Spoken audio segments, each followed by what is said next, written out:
Ou à vous, Franck Aounou. William, bonjour. Eric, bonjour. Bonjour. Bonjour. Bonjour. Notre pas, dois-je dire, dans la tension qui oppose le Bénin au Niger, ça a commencé depuis pratiquement un an maintenant, au lendemain donc, du coup d'État. Et cela à bord d'une autre tenue, Ulrich Gaba, le Bénin qui décide de mettre embargo sur le pétrole du Niger. La bonne solution? Ce n'est peut-être pas la bonne solution, mais c'est une des solutions.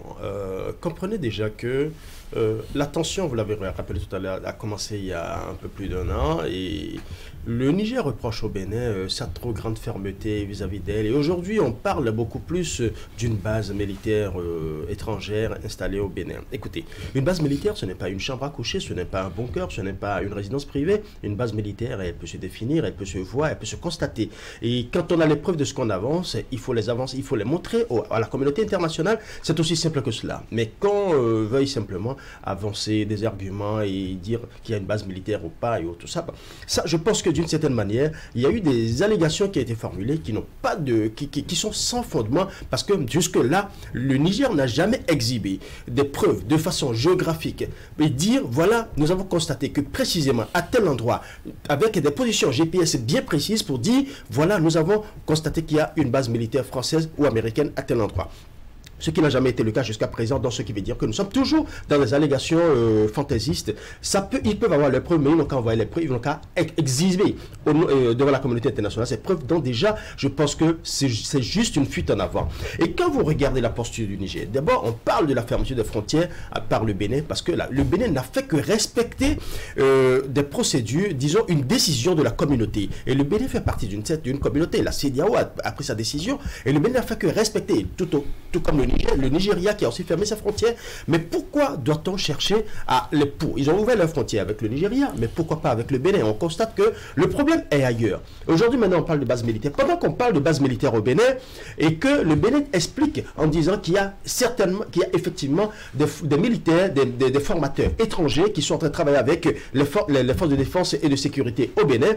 Dans le même temps, on voit des formateurs russes qui descendent au Niger, mais on ne trouve pas qu'il y a une base militaire au Niger. Pourquoi veut-on parler de deux choses en utilisant deux différents termes ou deux différentes terminologies pour pouvoir les expliquer? Je pense que c'est une fuite en avant. Et d'une autre part, quand on exige, parce que moi j'ai entendu le mot exiger, le verbe exiger à un niveau donné, je dis, il faut que les autorités nigériennes, qui de plus sont dans un mandat illégal, illégitime, ne confondent pas un département du Niger et un État souverain. Le Bénin n'est pas un département du Niger. Et il faut que quand il y a réciprocité, il y a rapport de force, il faut qu'on s'assied sur des bases pour parler. Je pense que déjà, le Bénin a donné sa bonne foi dès que les sanctions ont été levées pour lever sa barrière au niveau de Malanville. Regardez les deux peuples. Quand vous allez à Gaïa ou à Malanville, vous aurez l'impression que c'est les mêmes peuples. Et ces peuples-là ne font même pas la différence. Ceux de Gaïa se disent qu'ils sont béninois, ceux de Malanville se disent qu'ils sont nigériens. Donc on sent une certaine prospérité au niveau des peuples, on sent une certaine harmonie au niveau des peuples, mais au sommet.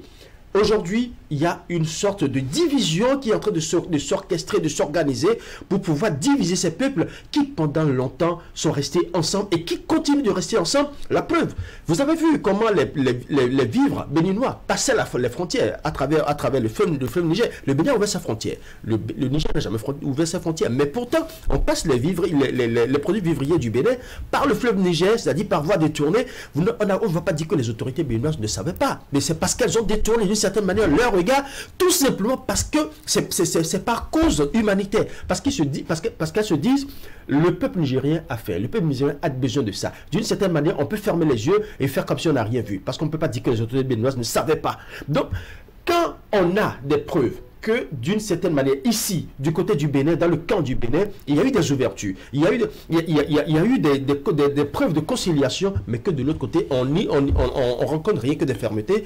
On peut dire que c'est une solution, peut-être que ce n'est pas la meilleure solution, mais c'est l'une des solutions. D'ailleurs, nous avons entendu le président béninois qui a dit que les émissaires du Niger qui étaient venus au Bénin n'ont pas été officiellement annoncés par le peuple, par les autorités du Niger. C'est la partie chinoise qui a annoncé leur arrivée. Donc je pense que ça c'est une manière de se foutre, ou du moins d'une manière de narguer un pays souverain.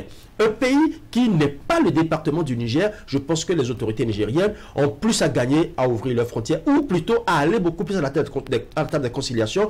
Nous sommes des peuples frères, nous sommes voisins. Le Bénin a besoin du Niger comme le Niger a besoin du Bénin. Mais il ne faut pas que le Niger se trompe en pensant que ce bras de fer l'arrange, parce que autant, vous l'avez dit, le chroniqueur là tout à l'heure, c'est des milliards qui sont là en paix. C'est vrai que le Bénin perd, le Niger aussi perd. Donc, des deux côtés, on va tous payer la peau des fesses. Mais d'une certaine manière, le Niger va plus payer que le Bénin. Et on sent déjà que l'argument est tout trouvé. On estime que les clauses sont claires et que même si éventuellement il devrait y avoir quelqu'un devrait intervenir, ce serait peut-être la partie chinoise. La partie chinoise peut intervenir pour un peu clarifier la situation ou carrément atténuer les problèmes des deux côtés. Mais il faut tenir compte d'une chose.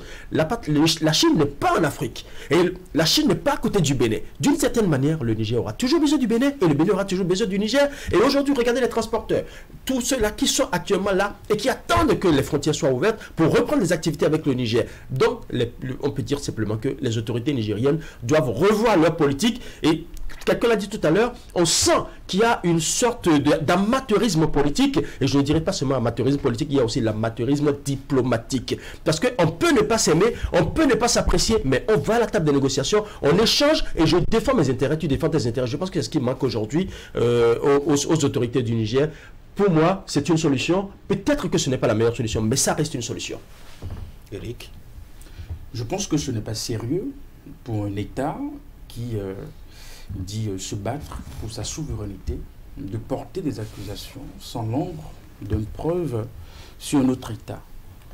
Quand je vois un peu comment ça se passe entre les grandes puissances, la Chine, la Russie, les États-Unis, c'est déjà aller trop loin, n'est-ce pas, entre ces pays, quand vous voyez les accusations sans preuve et puis tout ça, ça pose des problèmes. Et donc pour moi, ce n'est pas sérieux qu'on puisse porter des accusations sans apporter des éléments de preuve, n'est-ce pas, de ce dont on accuse le Bénin. Et les relations internationales ou la diplomatie n'existent pas pour que ces questions soient réglées de cette façon. Quand il y a un problème, on trouve le canal par lequel il faut le faire savoir à son État voisin et créer des rencontres d'échange, n'est-ce pas, pour aplanir les divergences. S'il y a des confusions, il faut pouvoir apporter des éléments de réponse pour permettre à chacun, n'est-ce pas, de se fixer. Et vous savez, là où ça me fait un peu sourire, c'est que si les autorités du Niger devraient avoir des inquiétudes, ce n'est pas côté Bénin.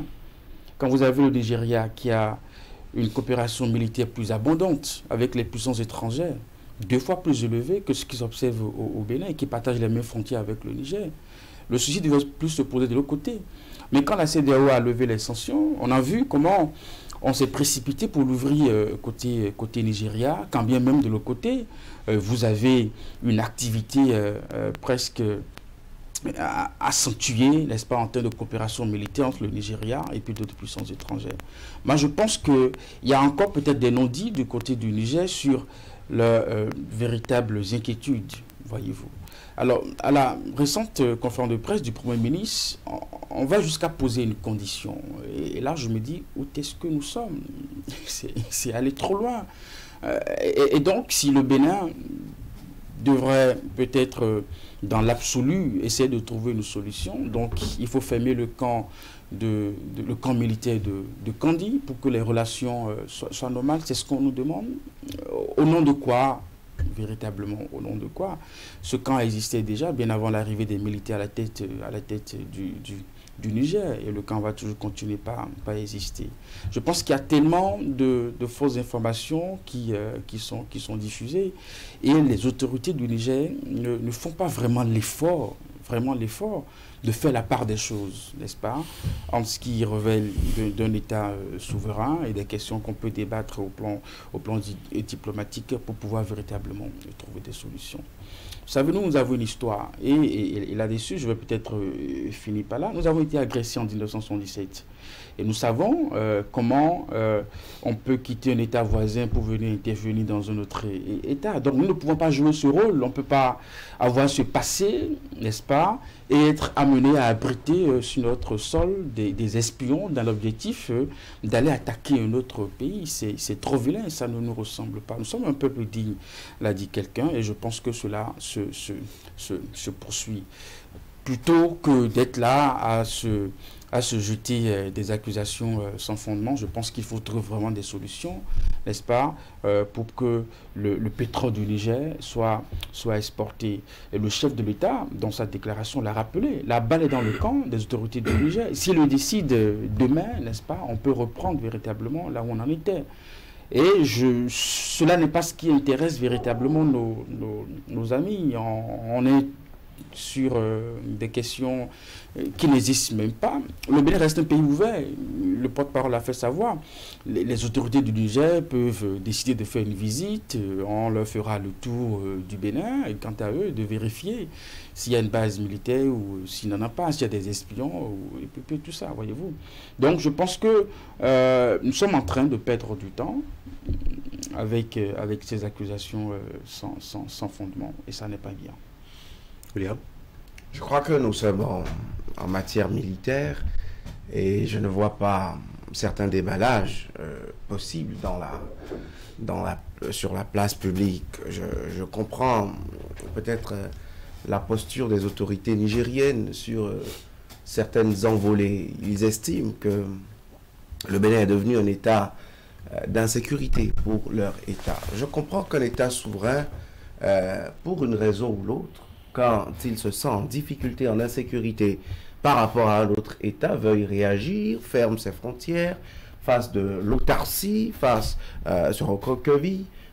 Je comprends parfaitement cette posture et on dira qu'on est en matière militaire, qu'en termes de renseignement, en termes d'information, des militaires peuvent avoir des choses qui leur donnent des raisons au moment où le Bénin montre par toutes les possibilités théoriques et pratiques qu'il n'y a pas de base militaire, il n'y a pas d'espions, qu'à leur niveau, ils aient des informations selon lesquelles il y a des actions comme celle-là. Vous savez, ça me rappelle l'agression c'est comme ça que les Occidentaux l'appellent, l'agression de la Russie, la guerre entre la Russie et l'Ukraine. La Russie parlait d'exercices militaires aux frontières de l'Ukraine. Les Occidentaux et leur enseignement faisaient dire aux Ukrainiens que c'était une agression imminente et après, ça en est arrivé à une agression. Donc, si on oublie toute la fraternité et toute l'histoire qu'il y a eu entre le Niger et le Bénin, je comprends que des autorités nigériennes trouvent que, quelles que soient les relations séculaires qu'il y a eu entre un État voisin et le Niger, tant que les Nigériens se sentent en difficulté, se sentent en insécurité, ils ont à prendre des positions. Ça, on le leur conseille, ils sont un État souverain. Par contre, ils n'ont pas, pour des raisons d'insécurité à leur niveau, à nous dire ce que nous avons à faire. Ils ont à assurer leur sécurité à eux-mêmes en travaillant à protéger leur population d'un probable ou d'un potentiel agresseur que le Bénin serait. Ils n'ont pas à dire à cet agresseur ce qu'il a à faire parce que jusqu'à preuve du contraire, leur pouvoir s'arrête dans les limites des frontières du Niger. Contre l'agresseur, ils ont à se préparer, ils ont à affûter leurs armes, mais ils n'ont pas à dire à l'agresseur comment il se comporte ou au potentiel agresseur comment il se comporte. Parce qu'au moment où les autorités nigériennes sont en train d'en découdre avec certaines puissances occidentales, sont en train de se débarrasser de certains accords militaires ou de certains partenaires militaires, notamment occidentaux, français et américains, et que les relations avec d'autres partenaires en termes de coopération militaire deviennent de plus en plus étanches, un peu comme les Russes, et que le Bénin, lui, est en train de se faire une amitié encore plus grande côté militaire avec ses partenaires. Le Bénin n'a pas demandé la permission au Niger pour coopérer avec les États-Unis ou la France. Et c'est pareil, eux-mêmes pour l'hyperprésence de Wagner, pour davantage être en sécurité, ils ont fait les options pour lesquelles ils n'ont pas eu recours au Bénin, ils n'ont pas eu besoin de savoir ce que le Bénin en pensait. Que nous soyons partenaires avec la Russie ou non, je crois que c'est en toute souveraineté que le Niger a fait l'option de travailler avec des partenaires russes. Vous savez, cela montre toute la souveraineté de chacun des États. Et c'est en cela que je trouve que même si l'option de Patrice Talon n'est pas forcément la meilleure d'entre toutes, l'option des autorités nigériennes, elle, pour moi, n'est pas, pour moi, du point de vue diplomatique, très pertinente. Parce que vous avez à vous préoccuper de vos problèmes, à trouver vos solutions, mais ne dites pas à un État souverain ce qu'il fait. Quand on parle d'insécurité au nord du Bénin, vous savez, les plus grands spécialistes de la sécurité, des questions de défense aujourd'hui, et notamment de l'extrémisme violent, les quelques experts que nous avons chez nous ici vous diront que le haut de notre pays a été pourri, le Bénin pourri par la tête comme un poisson du côté sécuritaire, en raison du sud délaissé au Burkina et d'une partie du Niger. Vous voyez, en fait, on vous expliquera les points que Lamine Zen, le Premier ministre, a cités, le parc W et autres, que ces points stratégiques chez nous au Bénin aujourd'hui ont été, d'abord, il y a l'État qui est moins présent, l'État béninois, mais qu'ensuite, il y a l'insécurité au Grand Sahel qui a dégénéré dans le sud de ces pays, qui a eu une influence terrible, notamment du côté du Burkina, qui a eu une influence terrible. C'est aujourd'hui que les autorités burkinabées sont en train de revenir au sud, aujourd'hui qu'il y a naturellement un corridor qui quitte Lomé et qui rend viable le sud du Burkina pour alimenter naturellement le Niger. Et sur cette question, moi je trouve que nous gérions mal notre question sécuritaire ou non, les autorités nigériennes n'ont pas à nous faire vraiment de grandes leçons là-dessus. Et sur ce point, je voudrais qu'on s'accorde et qu'on soit réellement clair. Chaque État, dans sa souveraineté, a le libre choix d'opter pour une raison ou une autre qui t'a assuré la sécurité de ses populations.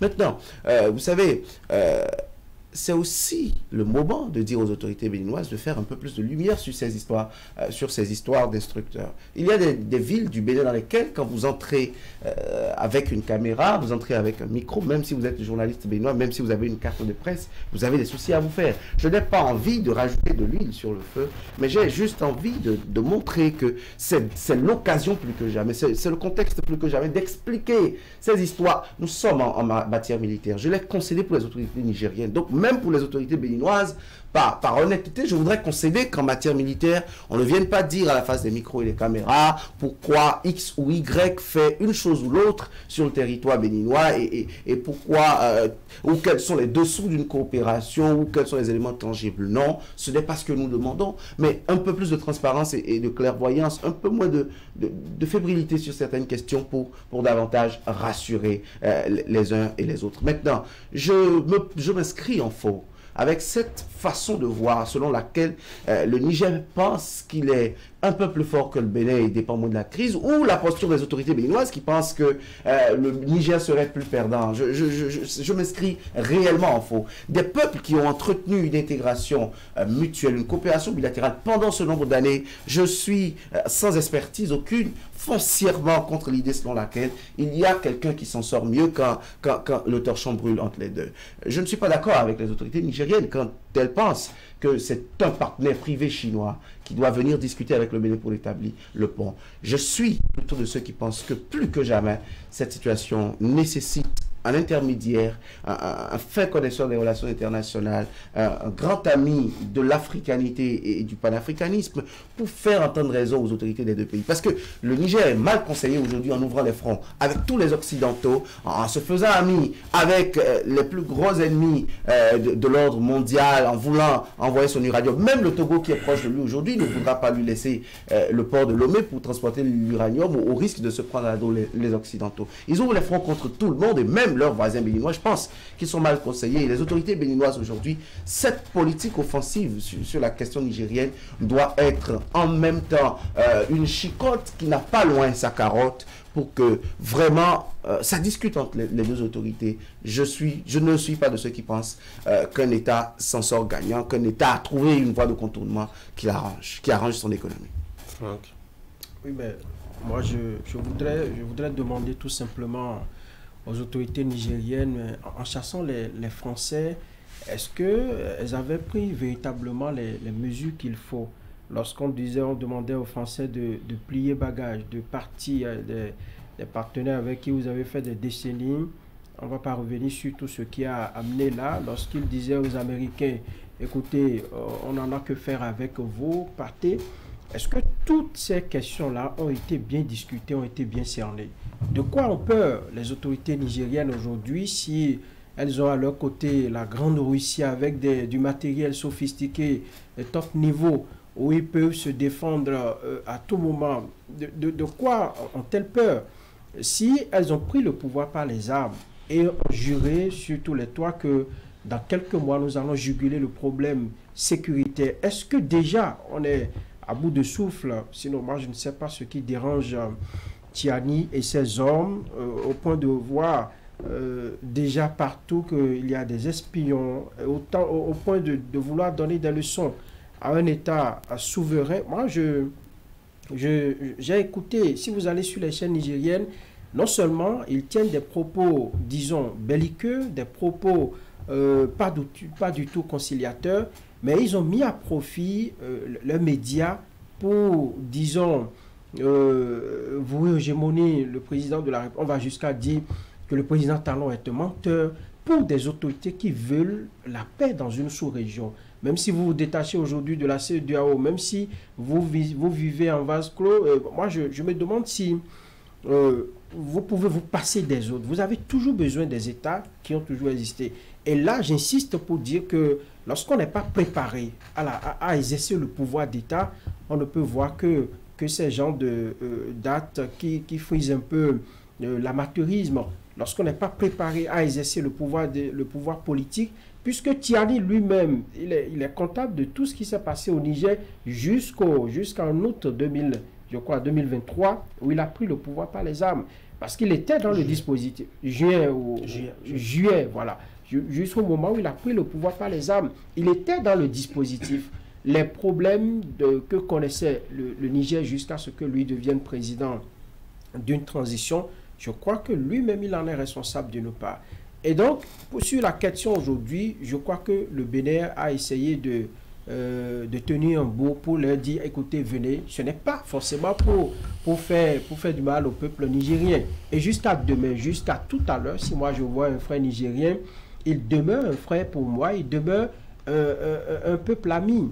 Donc, tel que ça se passe aujourd'hui du côté du Niger, c'est un peu comme si il faut détacher le Niger, il faut même séparer les frontières, il faut essayer de construire un mur comme le mur de Berlin pour essayer de gérer les choses là-bas. Nous-mêmes, on gère nos trucs ici et on ne voit pas venir une certaine ouverture de leur côté. Non, moi je pense qu'il faut savoir raison garder. On est militaire parce qu'on sait manipuler les armes, on sait manier les armes. On est militaire parce qu'on peut sécuriser son pays. On n'est pas militaire pour agresser verbalement, pour prendre des positions de nature à effriter des relations qui ont été bâties par des gens au prix de lourds sacrifices, qui ont bâti des relations séculaires entre des peuples pendant des siècles. On n'est pas militaire pour venir gâcher tout cela en quelques mois. Je pense qu'il ferait mieux. Et certaines pensantes-là, je vais parler du Premier ministre et même de ces cadres qui entourent Tiani aujourd'hui, doivent lui dire politiquement, diplomatiquement et même sociologiquement, ça n'est pas bien de tenir, d'avoir une telle posture. Les autorités nigériennes n'ont pas de leçons à nous donner côté sécurité. Ce n'est pas parce que, par exemple, William est mauvais pour vous qu'il l'est forcément pour moi. Pourquoi on dit qu'il faut faire partie les Français? Si vous n'avez pas trouvé vos comptes avec les Français, peut-être que sur d'autres plans, nous on peut trouver des comptes avec les Français. Et Rumbedi, Wilfried l'a si bien dit, on ne peut pas rechercher une base militaire comme un cheveu dans la soupe. Ça peut se voir. Et donc, si vous avez des informations, vous vous déplacez du côté de Niamey vers Cotonou, vous vous asseyez à des séances de haut niveau et vous en discutez. Si vous ne le faites pas, nous allons prendre d'autres. Mais on ne peut pas rester au Niger, on ne peut pas rester dans ces quatre murs et envoyer des signaux de ce genre à Cotonou sous la forme pratiquement d'une menace pour leur dire nous sommes en insécurité et tout. Moi, je pense qu'il faut revoir cette posture-là. Comment ça va se finir? Moi j'appelle à l'évaluation. Je suis sincère. Je pense que dans la sous-région, on a des chefs d'État qui s'y connaissent bien, surtout en matière de médiation. Encore qu'un des plus réputés parmi aujourd'hui profite suffisamment de cette crise en donnant son port, en en permettant de se faire une santé économique qui lui a permis de refaire des incidents démocratiques séculaires. Bon, il en a l'art depuis qu'il est là, donc c'est aussi ça. Mais en termes de médiation, il sait s'y prendre. Peut-être pas, je crois que le Bénin n'a aucun problème particulier avec lui, le Niger non plus. Aujourd'hui, ils sont partenaires. Voilà les interlocuteurs qu'on pourrait écouter. Pour moi, il faut écarter ceux qui sont dans les troisième ou, je ne sais quoi, premier mandat de troisième République ou de seconde République, parce que cela pourrait être mal vu par les militaires putschistes.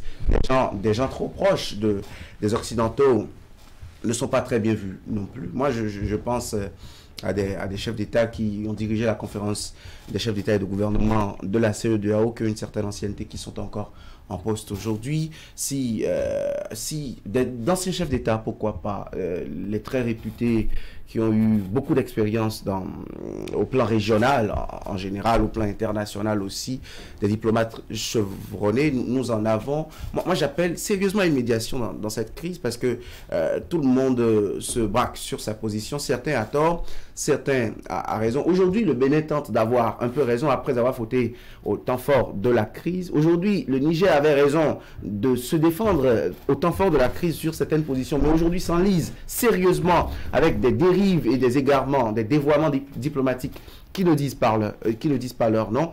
Et pour ça, parce que chacun est en train de ne pas se regarder dans sa glace, j'appelle sérieusement à une médiation. C'est le ministre et professeur Nassirou Bakoa Rifari qui disait sur Zone Franche hier que qu'en diplomatie, parfois il faut une guerre pour la paix. Parfois, il faut, pour rendre plus étanches des relations, faire une crise d'émulation. Je mets tout ça sous ce sceau, et au nom de l'intérêt des pays, quand on oublie même le nombre de milliards que les Chinois ont dépensés, le nombre de revenus à engranger sur la question du pétrole, et quand on considère de façon globale les relations bilatérales entre les deux États, au nom de ces peuples qui n'ont été divisés que par des frontières artificielles dans le cours de l'évolution des États, et qui sont des peuples réels, des peuples intégrés, des peuples qui ont vécu beaucoup de choses pendant très longtemps et qui en vivront encore. J'aime bien la formule de Olusegun Ayadi Bakari. Il dit: le Bénin ne déménagera pas dans l'histoire des temps.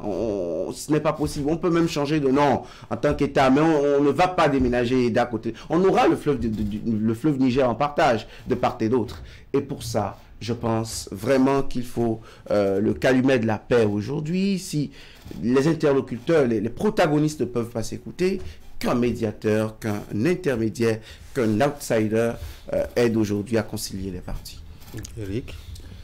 Que les autorités du Niger reviennent à de meilleurs sentiments et puis abordent les inquiétudes qu'ils ont avec l'État du Bénin dans un cadre formel. Vous savez, quel est ce rôle que le Bénin, comme on dit, a joué dans la crise qui a opposé le Niger, n'est-ce pas, au CEDEAO, que le Nigeria n'a pas joué.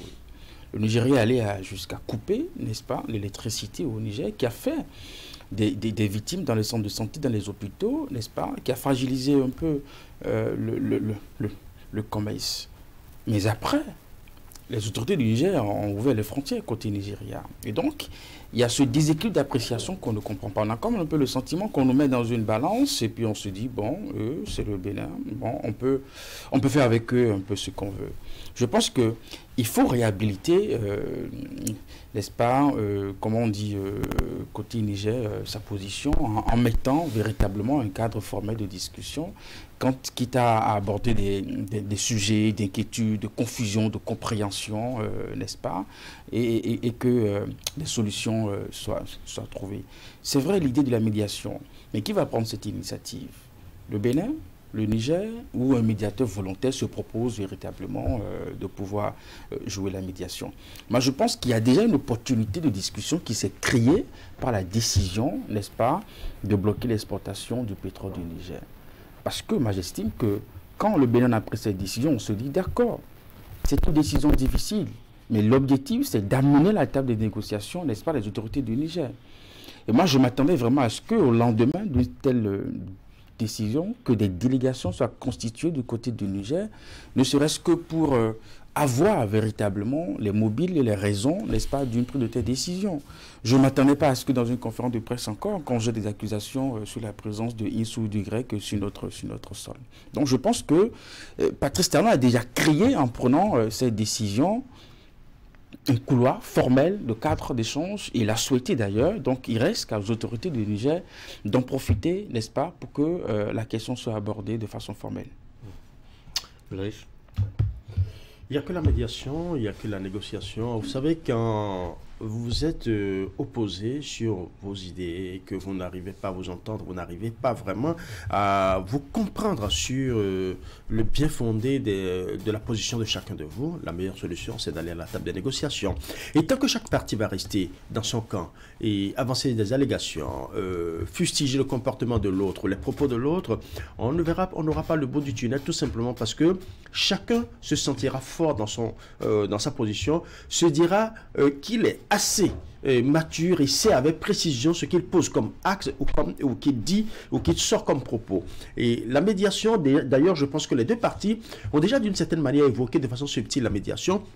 Puisque quand nous prenons les accords, les clauses qu'ils ont eux-mêmes ressorties au niveau des accords, ce livre de 14 pages, je crois, ce document de 14 pages, je crois, et tout le monde parle de la troisième personne qui vient d'une certaine manière concilier les deux parties, notamment la partie chinoise. William aussi a notifié tout à l'heure une autre partie qui soit encore plus proche des deux pays dont nous parlons, qui peut aussi intervenir parce que ayant de bonnes relations aussi bien avec le Niger qu'avec le Bénin, je pense que cette partie-là aussi peut intervenir. Mais tant qu'ils ne vont pas s'asseoir, tant que ces deux parties ne vont pas rester ensemble pour pouvoir discuter, je pense que nous n'aurons jamais le bout du tunnel, puisque déjà, là, au niveau du Niger, jusque-là, on ne sent pas le pas qui doit être fait pour discuter. Le Bénin, aujourd'hui, a fermé les vannes, mais en fermant les vannes, c'était simplement pour dire, tant que nous ne nous asseyons pas pour discuter, nous ne pouvons pas continuer à travailler ensemble.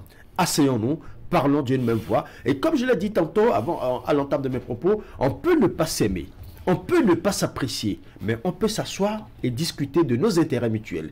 Je ne t'aime pas, Tanguy, tu ne m'aimes pas non plus, mais on peut s'asseoir et dire, écoute, par rapport à tel projet, je veux que ce soit traité de telle manière. Par rapport à tel projet, toi, tu voudrais que je le traite de telle manière. Je pense que en gentleman agreement, c'est des choses qui se font. On peut ne pas s'apprécier. Et d'ailleurs, il y a un chef d'État français qui l'a dit, la France n'a pas d'amis, la France n'a que des intérêts. Et c'est pareil pour tous les États. Chaque État défend ses intérêts. Si le Niger parle ainsi aujourd'hui, c'est parce que le Niger défend ses intérêts. Le Bénin aussi défend ses intérêts. Et je pense que c'est en s'asseyant, en restant ensemble pour discuter de vive voix entre les deux parties. Il peut y avoir des parties conciliatrices, peut-être la Chine, peut-être d'autres pays d'Afrique qui peuvent aussi intervenir, mais d'une certaine manière, il faut que les deux parties se regardent face à face, mais déjà les allégations qui sont avancées et tout ça, quand on parle même de cette fameuse base militaire, pour un reportage qui a été tourné en janvier 2023, 6 mois, soit 6 mois avant le putsch de Bazoum, et d'ailleurs le reporter l'a démenti. Vous voyez, ça dit un documentaire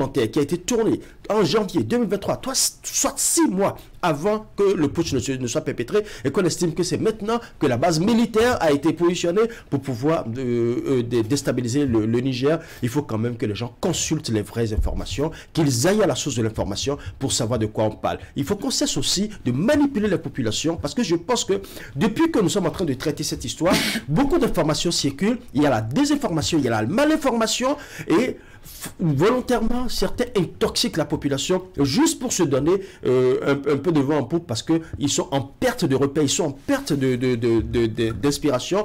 Non, un régime illégalement installé, illégitimement installé, n'a pas de leçon à donner au Bénin. Les deux parties vont s'asseoir et se parler, se regarder droit dans les yeux et se parler et défendre leurs intérêts mutuels, parce que c'est ça le plus important qui incombe aujourd'hui aux populations. Parce que si ça pète, le peuple béninois en pâtit, le peuple nigérien aussi en pâtit, et ce ne sont que les dirigeants qui auront fauté d'une manière ou d'une autre. Mais déjà, le cadre est créé, tout est bloqué, il faut maintenant que les deux parties s'asseyent pour parler. Moi, au-delà de tout ce qu'on a dit, moi j'ai un peu mal, parce que pour des pays qui sont en quête de réel développement, vous prenez le Niger, la population ne mange pas à leur faim. Vous allez dans certaines zones, il y a l'insécurité qui bat toujours son plein. vous allez même à Niamey ou dans d'autres villes, il y a des problèmes réels. Vous venez ici au Bénin, nous avons des problèmes de développement, nous avons des problèmes avec les populations qui se cherchent toujours. Mais quand entre deux peuples, deux États comme ça, qu'on laisse les réels problèmes et qu'on s'attaque à des situations qu'on pourrait régler en quelques heures, moi je pense qu'il y a problème. Et les Nigériens, Tiani et ses hommes doivent comprendre qu'ils s'adressent à un État souverain, un État indépendant, un État qui, en tout cas, prend des actes bien responsables. Et je crois que, tel que les choses se passent aujourd'hui, il va falloir que de leur côté, qu'ils fassent appel un peu à une certaine logique et qu'ils acceptent. Parce que du côté du Bénin, on a fait déjà des démarches. On a envoyé des délégations qui n'ont pas été reçues du côté du Niger. Ça veut dire qu'il y a une volonté affichée, une volonté manifeste du côté du Bénin de dialoguer, de trouver une solution. D'accord, on peut dire que on a reproché à Patrice Talon le rôle qu'il a joué, mais il portait la voix d'une communauté. Il portait véritablement la voix d'une communauté. Il a payé le prix, le peuple béninois en a payé le prix. Notre économie a été secouée de ce fait-là. D'accord. Maintenant, s'ils ont des problèmes réels ou personnels avec Patrice Talon, on peut également en discuter. On peut lui faire appel. Écoute, tu m'as fait telle ou telle chose. Ça se dit entre chefs d'État. Je n'en sais rien, mais je sais que ça peut se dire.